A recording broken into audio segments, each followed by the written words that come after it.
Okay.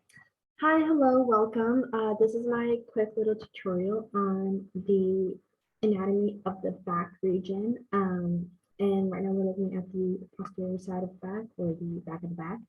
And as you see, I have these little, just little notes that more like an agenda of what we'll be discussing today and kind of breaking it down into a roadmap that's easier to digest.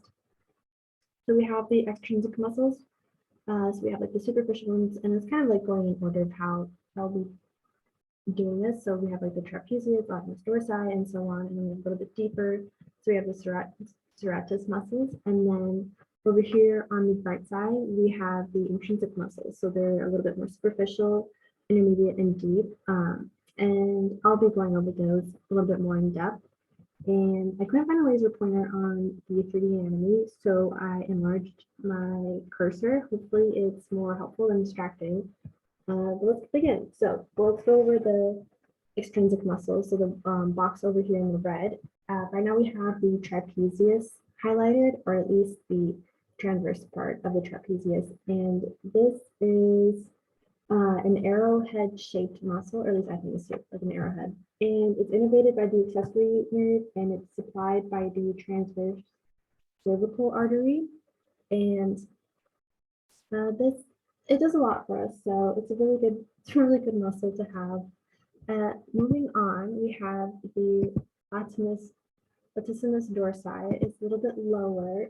So this one kind of spans from a little bit above the waist to the axial, to the axilla of the trunk. So a lot lower down here. And this is innervated by the thoracodorsal nerve, and which spans from C6 to C8 of the cervical region of the spine, and it is supplied by the thoracodorsal artery. And then we have the rhomboid.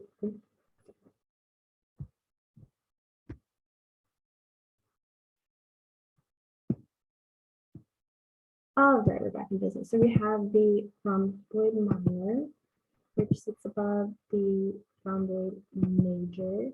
And I do apologize, my 3D anatomy is a bit slow, but it does work. So moving on, we have the rhomboid minor. As you can see, it's right here in our superficial of the extrinsic muscles. Oh, and just a quick note about the extrinsic superficial muscles. This is where you'll find majority of your knots in your back. So if you ever have a little bit of like stiffness or tightness in your back, it's because you have muscle constriction in one of these 5 muscles right here, which is really interesting. So next time you are massaging your neck or your back, just like keep in mind that this is probably one of the muscles that you're targeting. So moving on, we're going to the rhomboid minor, and this one is innervated by the dorsal scapular nerve, which spans from C4 to C5 right here. And then we have underneath it the rhomboid major. Let's see if we can get that one. Okay, perfect. All right, so this one highlighted right here.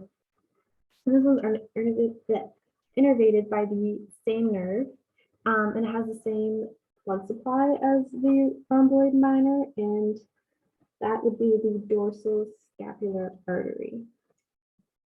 All right, moving on to the next muscle, we have the levator scapulae, and it's right here on the neck.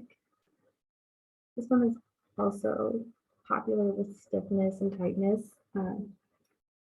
And this one kind of helps elevate and depress the shoulder. And it helps like flex the neck. If you can like move your neck from side to side, you'll notice that it's kind of activated.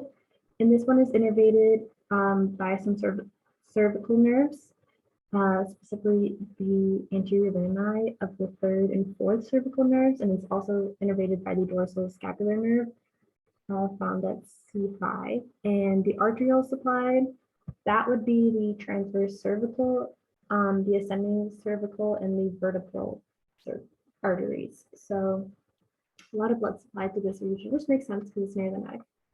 And then after that, we have the serratus posterior superior, which is kind of this little, like these four stretches of muscles right here, towards the upper half of the back, and this one helps elevate the ribs up here, and it's innervated by the anterior rami of the second to fifth thoracic nerves, and it has it's supplied by the upper posterior intercostal arteries, and then down here we have the inferior portion of this group of muscles, and helps depress the ribs. And this one is also innervated by a thoracic nerve, but this one specifically is innervated by the anterior rami of the 9th to the 12th thoracic nerves, and it's supplied by intercostal arteries and subcostal arteries in the more dorsal branch of the lower posterior intercostal arteries. All right, so, oh, and these two muscles together work as a duo to function as an aid in respiration while raising and lowering the ribs.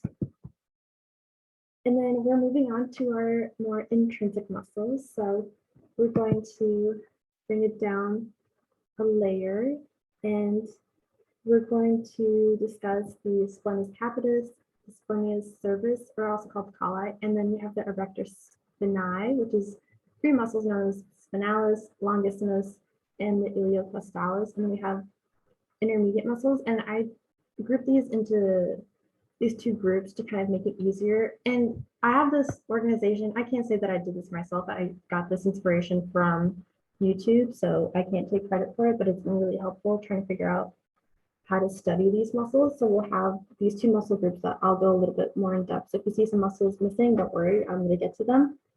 I'm doing the suboccipital group and the spinal travis group, which I've also seen labeled as the travis spinalis or travis spinalis group. So there's a couple names for this one.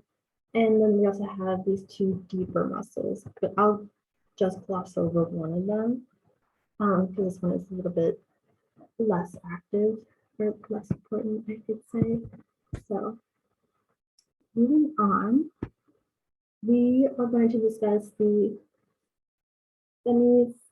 we're going to discuss the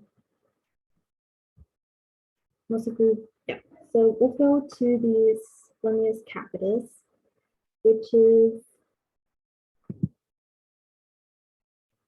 if it loads, there we go. So it's this muscle highlighted right here, and it kind of creates like this U shape by your neck.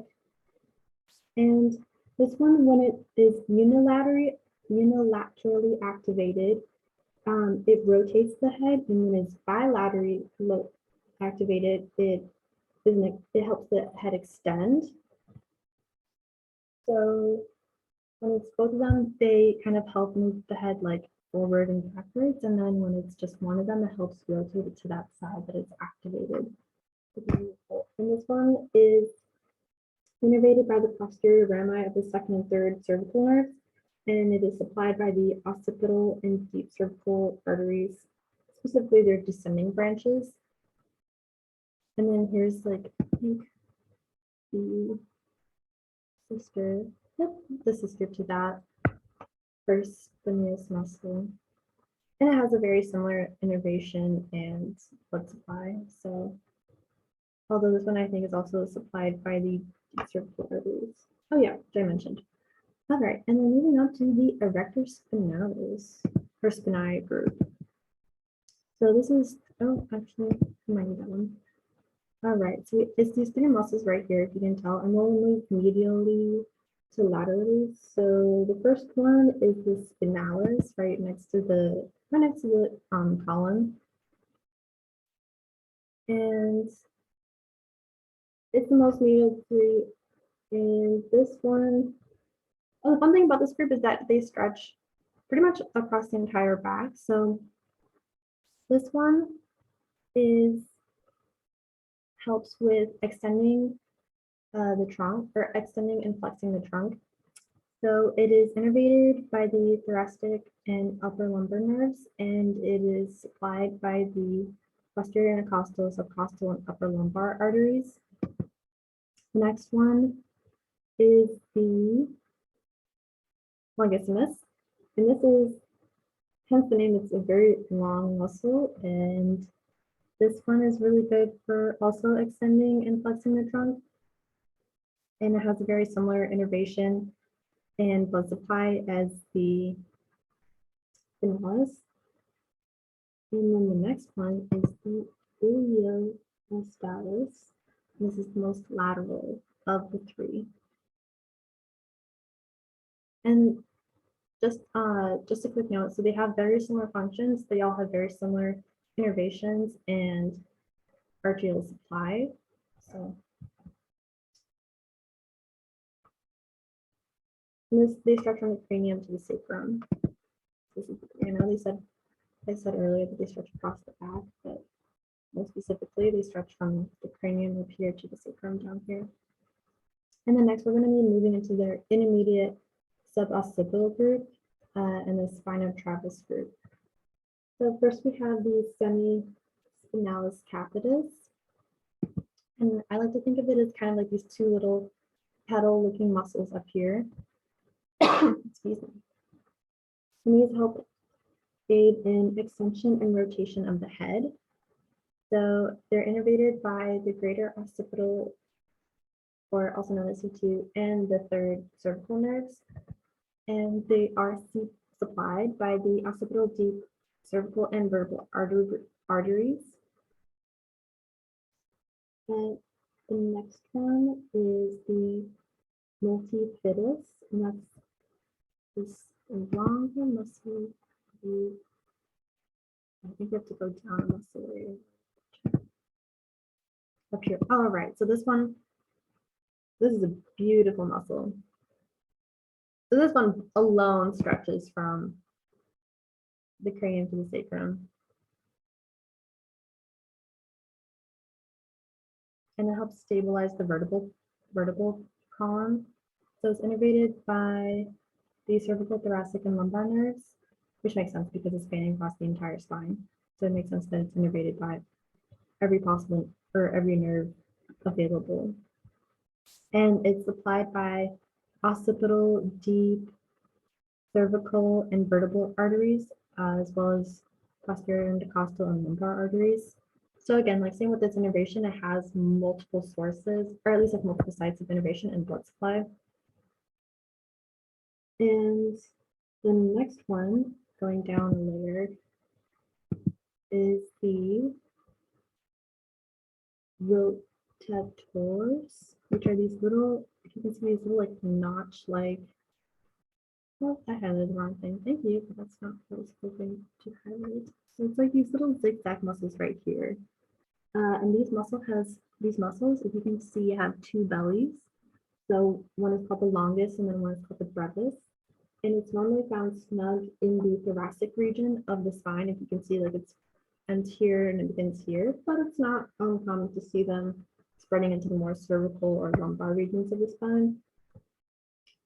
And these just help with like articulation. They're supplied by the posterior intercostal arteries. And yes, so going to the next group, which is the suboccipital group.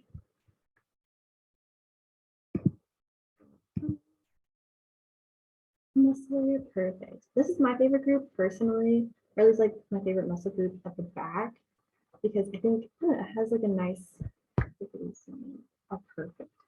I think it has like a really pretty layout, which you could say about that. You could say that the entire body has a really beautiful and unique layout, but specifically this one right here, because it looks like there's this kind of like little like flower in the middle, or this like little wishbone, and then they all just kind of like stretch out. So a little bit more flower imagery for you here. But basically this right here, these first two muscles are the rectus, capitis, posterior minor. Let's see if I can highlight that for you guys. Oh, perfect. So that's right there. It's innervated by the suboccipital nerve and it's supplied by the vertebral artery and the occipital artery, specifically the more descending branch. And then we have right next to it, underneath it, is the rectus capitis posterior major. So that's right there. and very similar innervation, but it's supplied by the same sources of blood. And then next we have the obliquus superior capitis right here. And this one helps with flexion and extension of the head. And this one has a very similar innervation in arterial blood supply. And then the last one of this group is the obliquus inferior capitis. And this one helps with rotation of the head and has very similar innervation in arterial supply of the blood as well. So thank you so much for listening to this presentation. I hope you learned a little bit more about the back. Thank you for your time.